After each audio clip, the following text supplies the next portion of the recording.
one of the key priority of the new agenda is to tackle the issue of insecurity, which has been there before this administration came. So security is something that every government owes dearly, because a government that cannot protect its people has no business to be in power. Like you said, last time we met, there are some issues that which some of you consider that, is going out of hand, going out of context in Abuja. And I did say that that is not very much correct. However, that does not mean that there are no issues of insecurity here and there.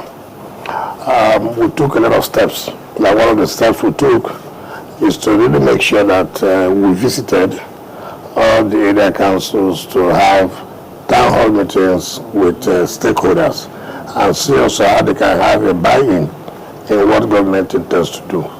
A government alone cannot fight the issue of insecurity. Everybody has a duty to contribute one way or the other in terms of intelligence, in terms of information to security agencies. And so that visit alone, I can tell you, contributed to some of the successes we have recorded today. And what we discovered is that the people do not understand or do not even know what was going on in government. They have no connection with the government. And so it's like they're on their own. But we let them understand that, look, Mr. President had mandated me to let them know that what they are facing is aware, and that I am reassuring them that this issue of insecurity, particularly as it affects them in Abuja, will be a thing of the past. And we're able to see also that the stakeholders were able to point out to us that, look, there are things that we think that if we have, we'll be able to curtail some of this, because we know some of the routes that these people come. And because we have no access to the routes, it becomes difficult. It becomes easier for these criminals to hit and run, and then you do not have anything to go after them. When you talk about the roads, not there so bad, and some other things. And we did promise them that what actually do you think that you really need now that will be able to also help to curtail some of this? And they identify some key routes that they believe that these bandits, these criminals have been using to terrorize them. And when I came back, I did brief Mr. President of what they are talking about.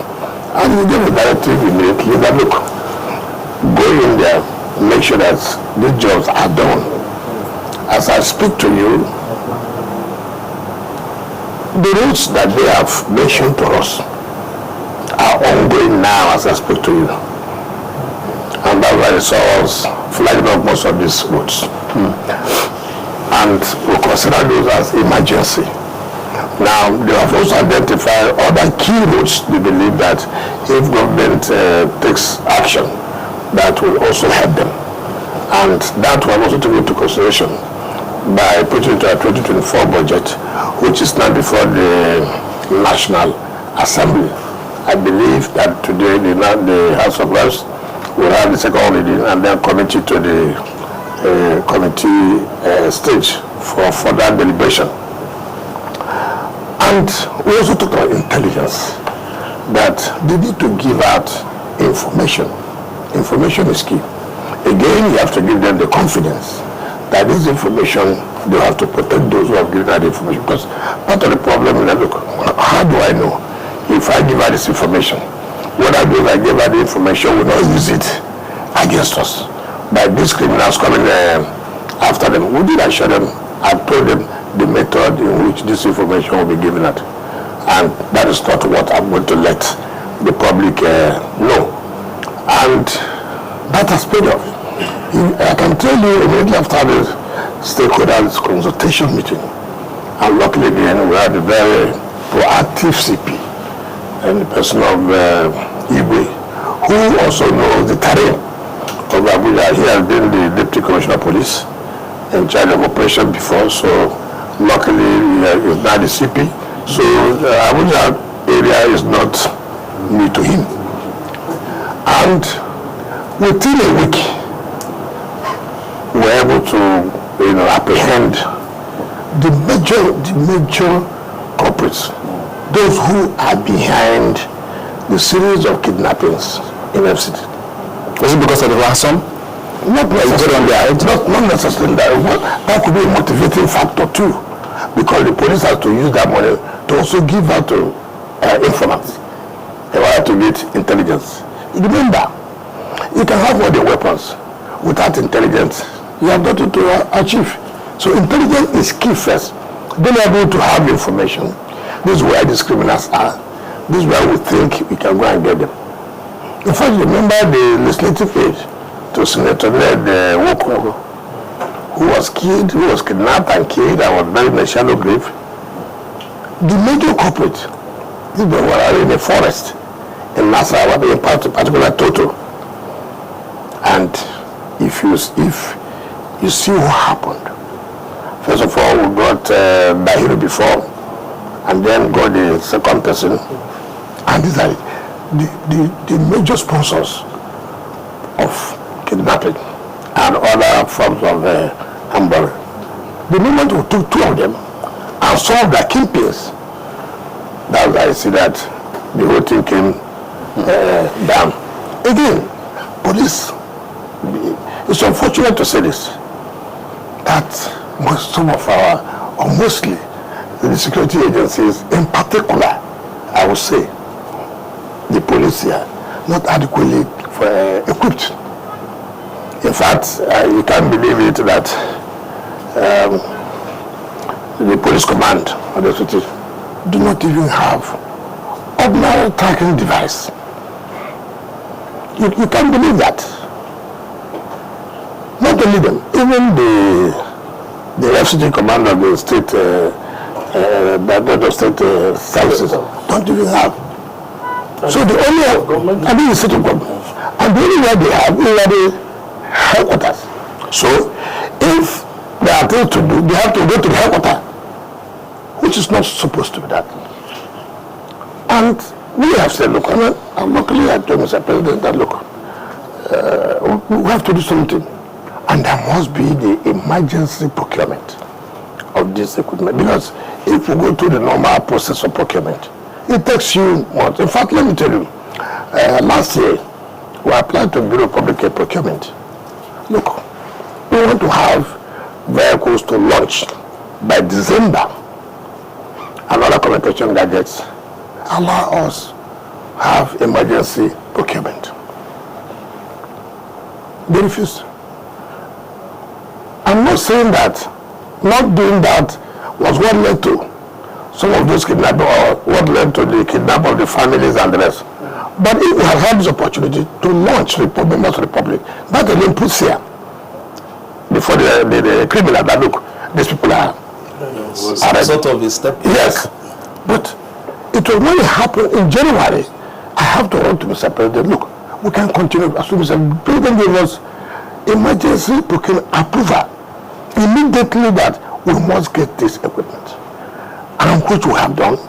Then the only snag we now have, again, I have said, in terms of security, we don't need to bring bureaucracy. We have now applied to the Office of National Security Advisor to allow us to have end user certificate of most of those equipment. When I appeared before the Senate yesterday, they closed those sections, and I briefed them. They were all happy with what we have done and what steps we are taking. But then again, we are able to let them know, look at the problem that we are facing. And I came back. Then I saw the data from the Office of the National Security Advisor. So I was thinking that approval has been given. Until when I read it, I said, look, we should let those who will use it, take for example, the police, the SSS, be the ones they will not apply for the end user certificate.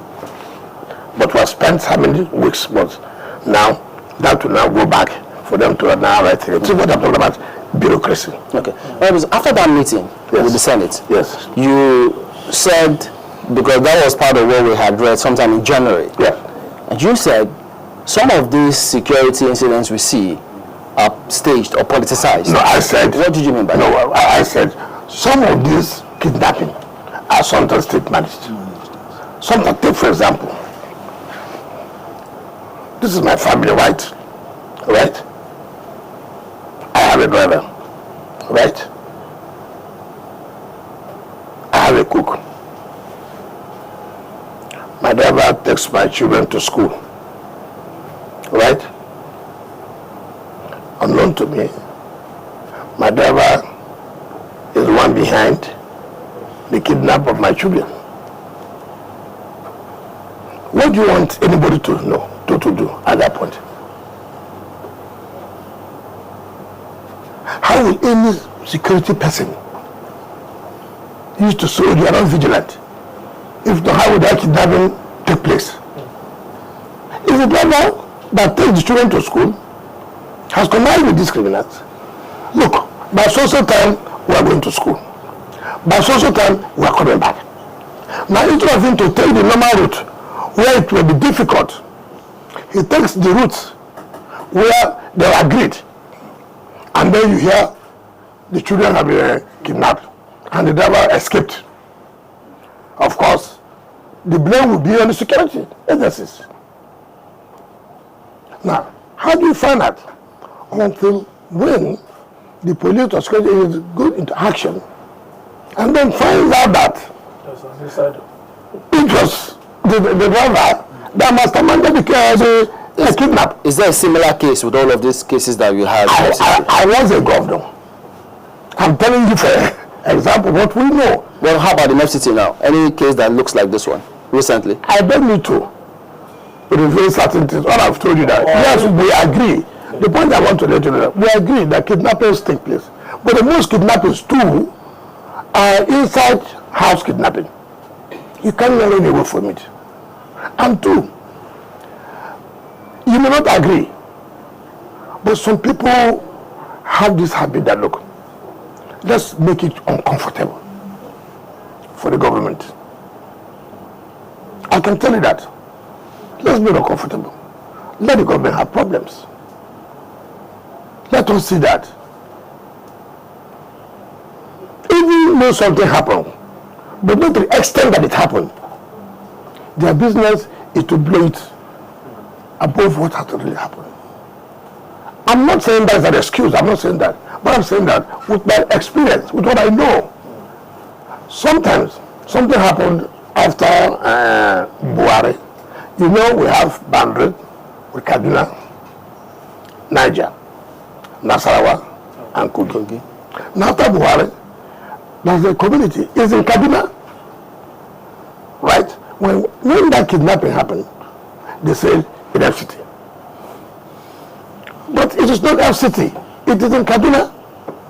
But that is a community close to Buhari, which is another council in FCT. So the point was saying that, but some people will say, look, it has happened in Buhari. And where is Buhari? Buhari is in the FCT. Honorable Minister, you mentioned the case about, the hideouts that you got in Toto, for instance. That's next to Abuja. But that's, you run through Abuja to get to that place. In our last discussion, you were talking about collaboration with, these states in terms of, monitoring these borders and especially the forests that provide cover for these outlaws. How far with that, Now, you see again, when we talk about monitoring, with all due respect, I'm not trying to indict anybody.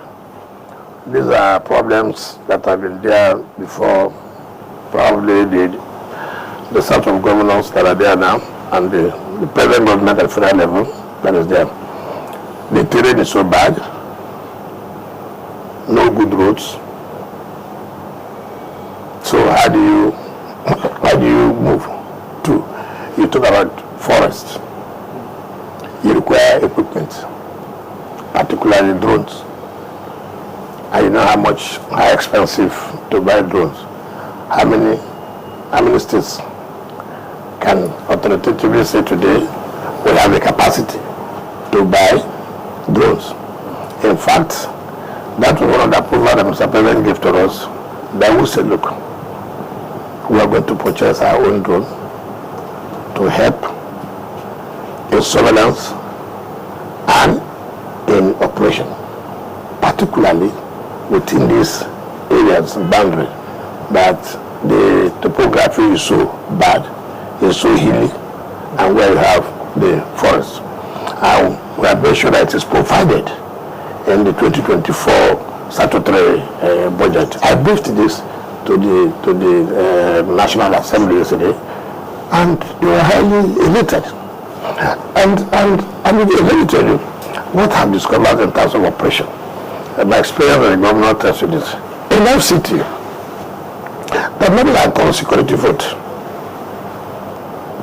Yeah, nothing like that. What do you call it? Yes, that was not like that. See, you know, I have never seen this where security is able to have a covert operation. They have to put it in writing. I have to limit it to the public secretary. He had to limit it to DFA. It's no longer covered.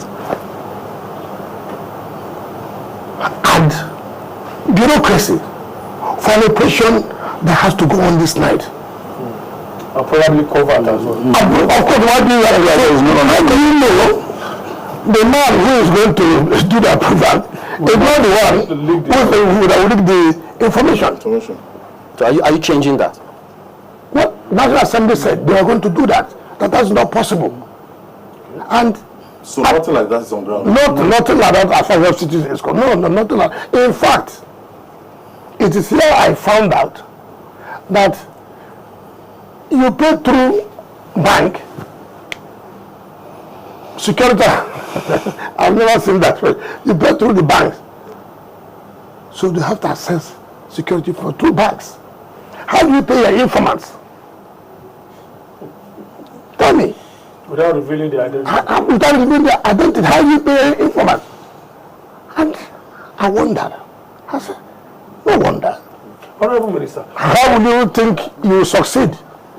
Yes, people may have, like some people may say, may have abused the issue of security vote, but that does not mean that it shouldn't be there, because it has its own effect. Because as a governor, my director officer comes by 1 a.m. Sir, that an operation we must carry out this night will require 10,000 naira, for example. I need to go and call who? The DFA, the pump said, please can you make a bit more? Who does that in security? Nobody does that. But that's what is obtainable here. You can imagine the police asking that, that these criminals use some special motorbikes for you to get to the mountains. They also need such special bikes, if not worse, powerful than theirs. Not available. We have just tried to procure about 100 now to aid them. But this is one not there. And what do you want them to do? They're a handicap. I went to the CP command. In fact, I got there, I looked up, I looked down. I just shook my head. I said, we're not serious about this. As FCT, we have no FCT Special Intervention Squad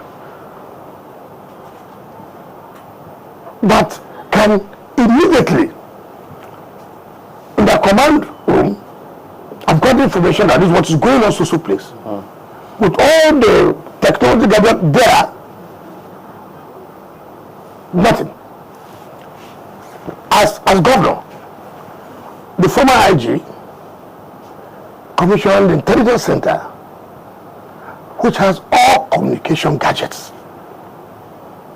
Before anything happens, they are aware, and they have sent signal all over. They are state-owned in the region. Yes, I built 2 commissioned by the same former IG.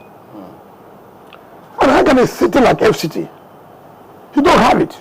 All you have is a regular like state police command. So some of what you've spoken about, bureaucracy, some of these challenges, these are some of the things that some people have also identified at different points, meaning, look, something needs to be done differently.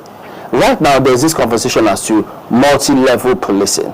What's your impression about that? Is that something you think we should adopt to get results? In terms of going to state police, or there are so many issues that are coming. Now, when you say do something differently, what does it stop you? Like what we are doing now, that we are going to build a center that is FCT, special squad, special intervention squad, that will have support of the soldiers, I mean the military, the police, the SSS, like a joint command center that has everything they have or they will need. Not anything that happens is just also police a command. So this becomes a special intervention squad that will not give any opportunity for some of these miscreants to operate. Perhaps and so when you are talking about, so if what you are saying that we have this problem because if we have allowed state police, if we have allowed community police, or what we call council police, look at the advantages and the disadvantages. And let people tell themselves the simple truth. I would prefer state police. No problem about that. How many states can pay police salaries? How many states have money to buy equipment, ammunition for state? We are talking about, it's not because Rivers can, it's not because Lagos can, it's not because Delta can. How many states in Nigeria today are paying teachers? I don't want to go into that. What about them? Some states can afford it. You cannot say one state should have police state, and then in the federal system. Yeah, but it's a democracy. Everybody can grow at the same pace. They can grow at different pace. Well, you see, our own federal system is quite different. You see, in America, you see, a state can say, look, I have no economic capability. I will therefore join the states for us to be one. It happens. But it's not here. Ethnicity will come in. Religion will come in. Domination. All those kind of things. Now, so when people talk about state police, that's not only, we're just looking at it theoretically. But Honorable Minister, if we take it from what Timberlane was saying, you spoke about some of the communication you had, your interaction at the centers, and they were talking about maybe the ability to at least push back a little when these offensives come from the outlaws. Was that in the conversation, for instance, the youths in those areas, for instance? Some of those I said we even did what we call, we told all the area council, listen, you are going to employ local vigilante, and again you have to be careful. These local vigilante must be profiled. Who are they? So we don't create problems for ourselves. You want to eliminate criminals, you're also creating equipping the outlaws by criminals. So who are they? They should be profiled by the police or other security agencies. 2, will you allow them to carry ammunition? Weapons. What kind of weapons? So don't end up arming people that you cannot take control of tomorrow. Or they just merely be for intelligence purpose, which I would prefer for intelligence gathering.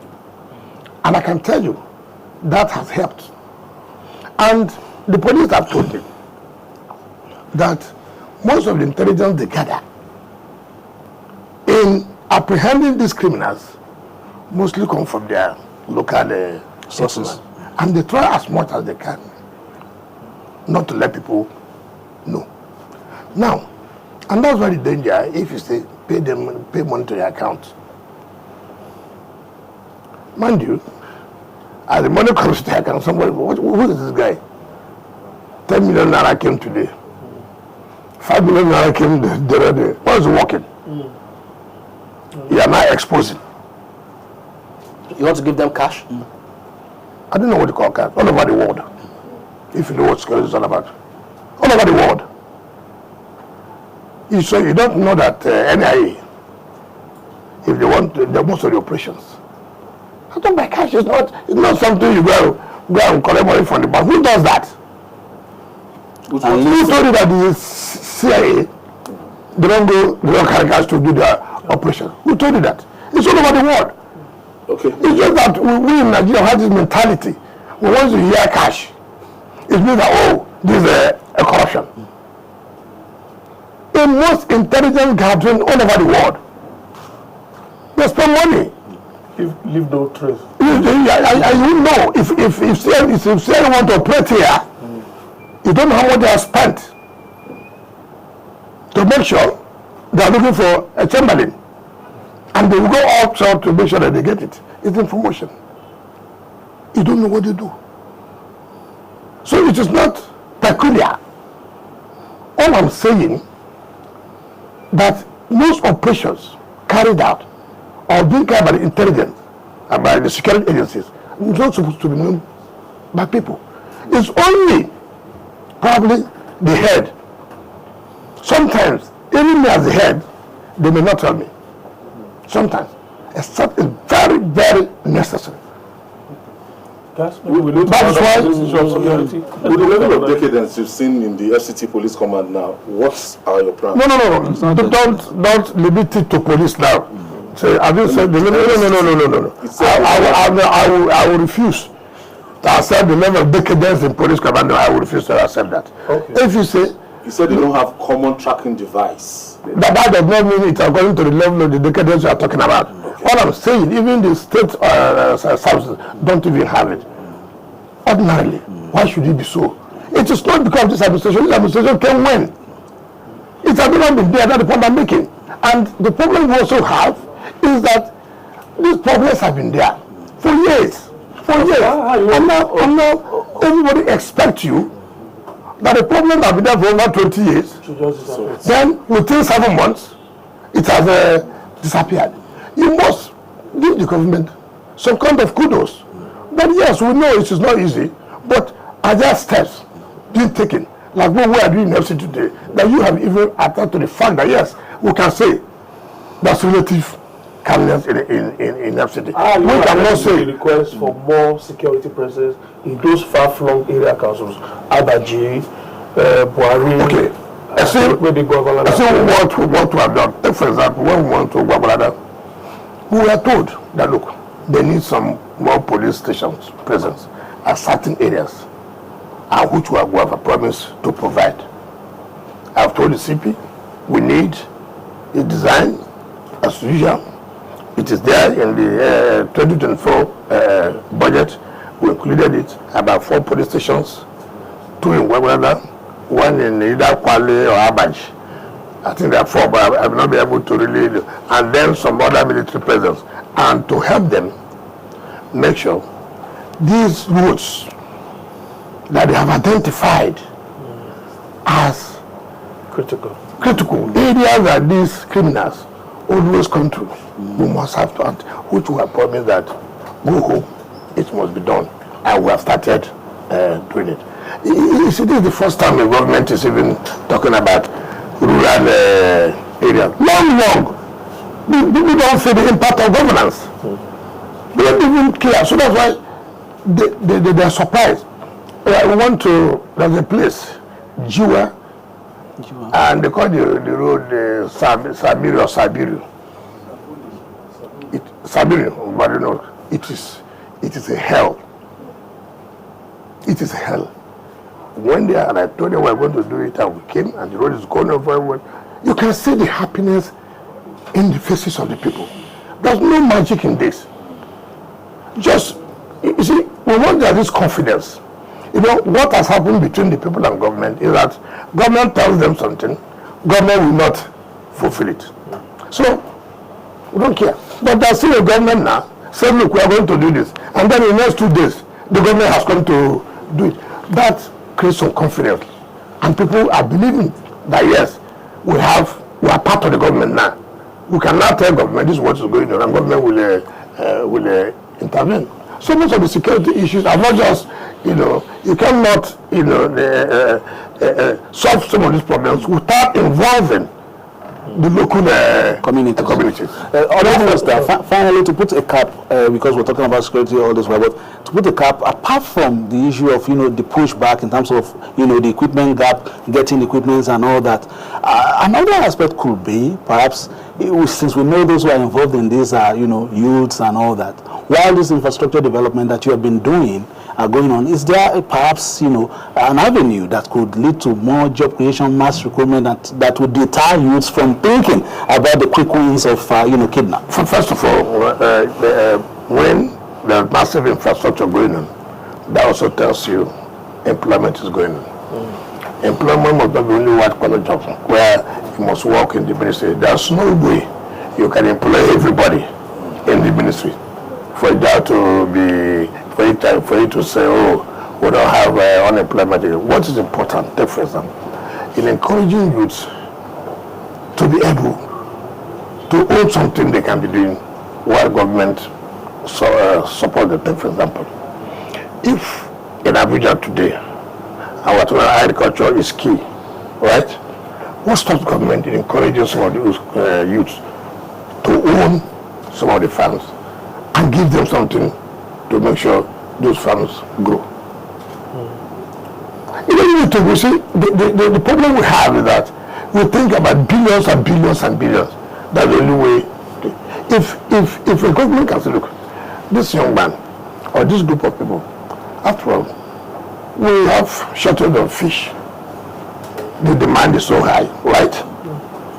Can we see how we can set up some farms where some of these youths can own up the farms? How much does it take? That's a job, a creation. That's a job, a creation. Yes. And we're working at that.